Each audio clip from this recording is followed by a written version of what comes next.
Assalamualaikum warahmatullahi wabarakatuh. Perkenalkan, nama saya Nida Nurahma dari Ruang A43 Manajemen. Di sini saya akan menjelaskan tentang kedisiplinan.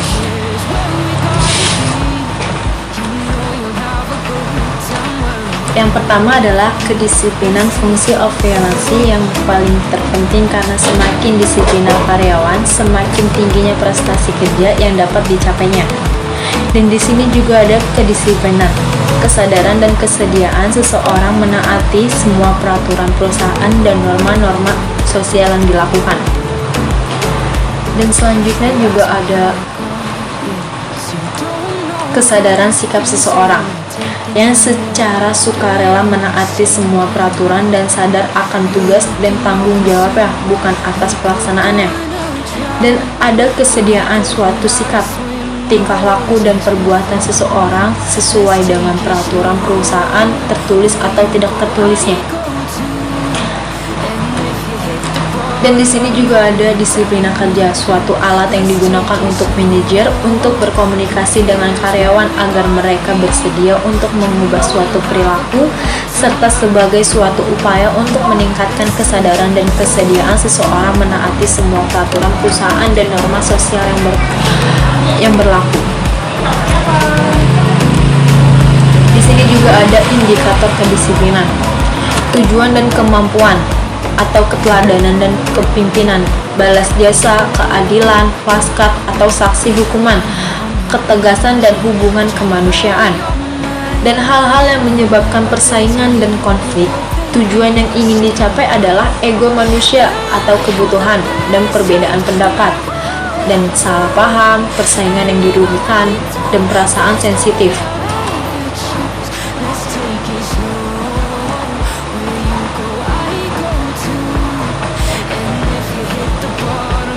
Dan selanjutnya ada persaingan kegiatan yang berdasarkan atas sikap rasional dan emosional dalam mencapai presentasi kerja yang terbaik, dimotivasi oleh ambisi untuk memperoleh pengakuan, penghargaan, dan status sosial yang terbaik. Di sini juga ada konfliknya, yaitu persaingan yang kurang sehat berdasarkan ambisi dan sikap emosional dalam memperoleh kemenangan akan menimbulkan ketegangan atau konfrontasi atau perkelahian dan frustasi jika tidak diselesaikan. Dan selanjutnya juga ada kebaikan persaingan yang bisa dievaluasi diri atau introspeksi diri demi kemajuan. Dan ada juga moral kerja atau prestasi kerja akan meningkat dan mengembangkan diri demi kemajuan secara dorongan persaingan atau motivasi dinamika organisasi dengan kreatif karyawan. Dan ada juga keburukan konfliknya itu. Yang pertama adalah kerjasama kurang serasi dan harmonis di antara para karyawan. Dan ada juga motivasi sikap-sikap emosional bekerja atau menimbulkan sikap apresi karyawan atau meningkatkan absen dan turnover ke karyawan atau kerusakan produk dan kesalahan semakin meningkat.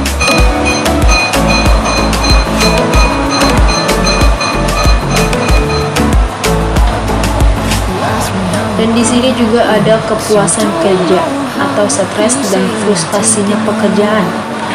Kepuasan kerja atau sikap emosional yang menyenangkan dan mencintai pekerjaan. Sikap ini mencerminkan oleh moral kerja, disiplinan, dan prestasi kerjanya. Frustasi kerja dalam pekerjaan, kepuasan kerja yang dinikmati dalam pekerjaan dan memperoleh pujian hasil kerja atau menempati perlakuan atau peralatan dan suasana lingkungan kerja yang membaik. Dan selanjutnya juga di sini ada faktor yang mempengaruhi kepuasan. Yang pertama ada balas jasa yang adil dan layak, dan ada juga penempatan yang tepat sesuai dengan keahlian, ada juga berat ringan pekerjaan, dan ada juga suasana dan lingkungan pekerjaan, dan ada peralatan yang menunjang pekerjaannya atau sikap pemimpin dan kepimpinannya.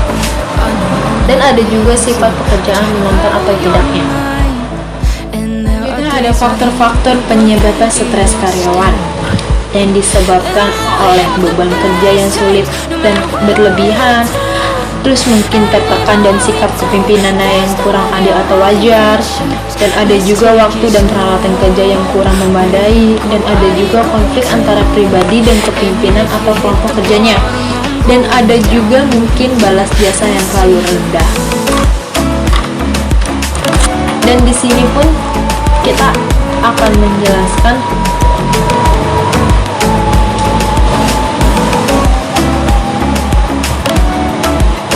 tentang konseling, pembahasan suatu masalah dengan seseorang dengan maksudnya pokok membantu karyawan agar tetap mengatasi masalah secara lebih baik. Konseling bertujuan untuk membuat orang-orang menjadi efektif dalam memecahkan masalah mereka. Dan di sini juga frustasi, keadaan emosional, ketegangan, pikiran dan perilaku yang tidak dikendalikan dari seseorang. Tindakan aneh-aneh yang dapat membahayakan dirinya atau orang lain.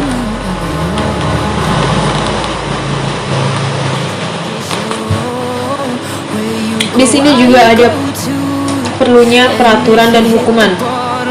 Yang pertama adalah peraturan yang diperlukan untuk memberi bimbingan dan membimbingi bagi karyawan dalam menciptakan tata tertib yang baik dari perusahaan.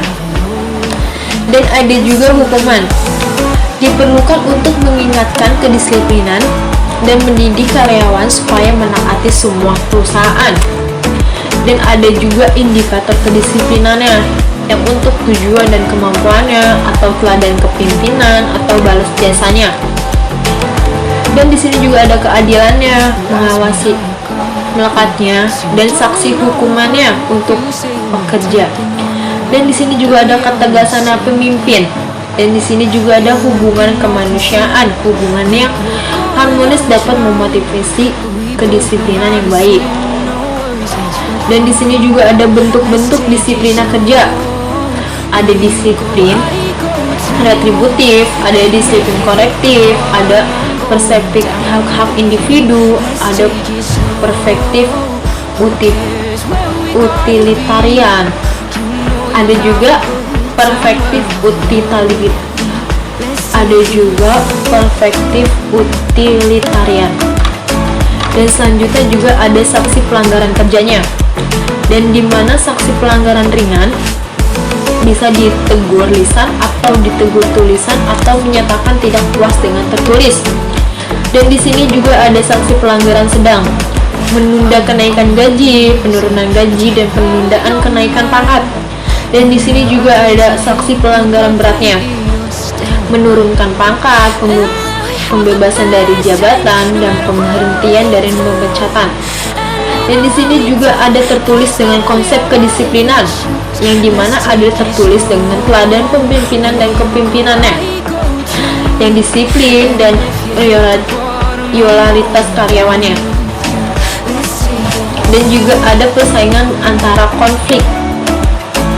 Persaingan antara konflik ini kegiatan yang berdasarkan atas sikap rasional dan emosional dalam mencapai presentasi kerja yang terbaik. Dimotivasiin oleh ambisi untuk memperoleh pengakuan dan penghargaan dan status sosialnya. Dan di sini juga ada konfliknya. Konflik yang pertama itu adalah persaingan yang kurang sehat berdasarkan ambisi dan sikap emosional dan memperoleh kemenangan dan menimbulkan ketegangan. Dan bisa juga frustasi jika lebih tidak diselesaikan.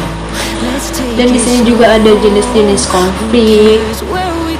Di sini juga ada cara mengelola konfliknya, itu persaingan konflik. Cara mengelolanya yaitu di sini ada metode stimulasi konflik. Situasi konflik terlalu rendah sehingga para karyawan takut berinisiatif dan menjadi pasif, sehingga perlu persaingan konflik. Dan di sini juga ada metode pengurangan konfliknya dan mengelola konflik melalui pendinginan suasana dan atau tetapi tidak menenangi masalah-masalah yang sesuai dengan konflik. Dan di sini juga ada metode penyelesaian konflik, yaitu tertulis di mana domisi dan penguasaannya. Di sini juga ada kepuasan kerja. Faktor kepuasan kerja, karyawan balas jasa yang adil dan layak, penempatan yang tepat sesuai dengan keahliannya. Di sini juga ada berat ringan pekerjaan sesuai dengan lingkungan pekerjaannya, peralatan yang menunjang pelaksanaan pekerjaan, dan di sini juga ada sikap kepimpinannya, sifat pekerjaan yang menonton atau tidak menontonnya. Sekian dari presentasi saya, kurang lebihnya mohon maaf. Wassalamualaikum warahmatullahi wabarakatuh.